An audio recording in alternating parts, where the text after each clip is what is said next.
on the planet Munge, deep down in the fibres of an old carpet, an Obsplodge hears these words one night while he is sleeping. Now let's see what they look like. They're very plump and small, and if you saw one near you, why, you'd think that's not at all. He thinks that what he's heard is a dream, but he becomes unconvinced. And then he thinks that what he's heard is a word from outer space, and he calls it a space word. Going back to sleep, he can still hear the space word in what he thinks of as a dream. He thinks the space word is talking about him, for it sounds like a poem. These are the words that he hears. Now let's see what they look like. They're very plump and small, and if you saw one near you, why, you'd think that's not at all.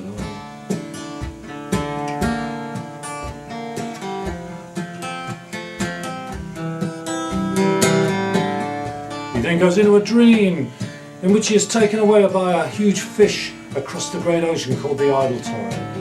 He meets an old sea captain who has a train set going around the very small cabin of his boat.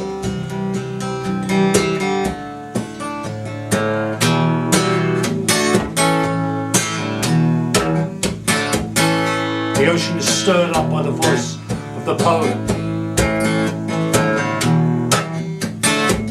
But then something else begins to affect him. When he was at ease like this, the voice seemed to disappear, and something else seemed to influence the waves.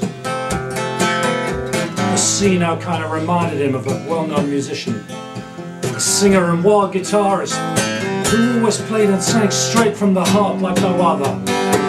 If you could but relax, it was a pleasure to be lost in it, the music and the threat of an exploding ocean.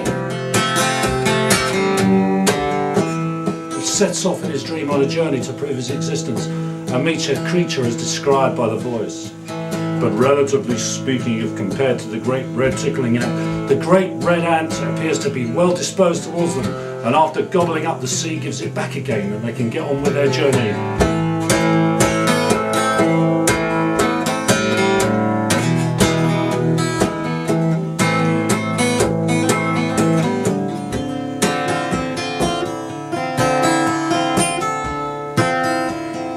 Roger always loved old boats, steam engines and old boats. These were the things that really fascinated him. The first thing he noticed about this old boat was the sail. It looked like an old nightgown, and there were pockets still attached to it with button flaps from under which he could just make out the contour lines of old maps and charts.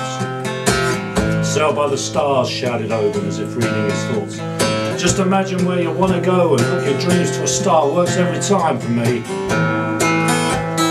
The other thing that Rog noticed was the cabin. He always thought that every boat should have a cabin, something off decks where one could get a decent cup of cocoa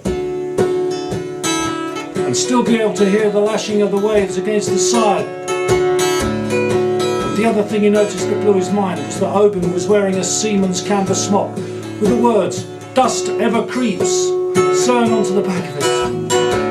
These words reminded something close to his heart. What? He wasn't sure, but they made him feel comfortable. When he looked at the words, they seemed to have a strange effect on him, like he'd been here before sort of feeling, like it was connected to his destiny. A kind of happy morning feeling like hot buttered toast with marmalade and tea. And at that moment, he felt as if a hurricane could blow, and as helpless as he felt, he'd be happy.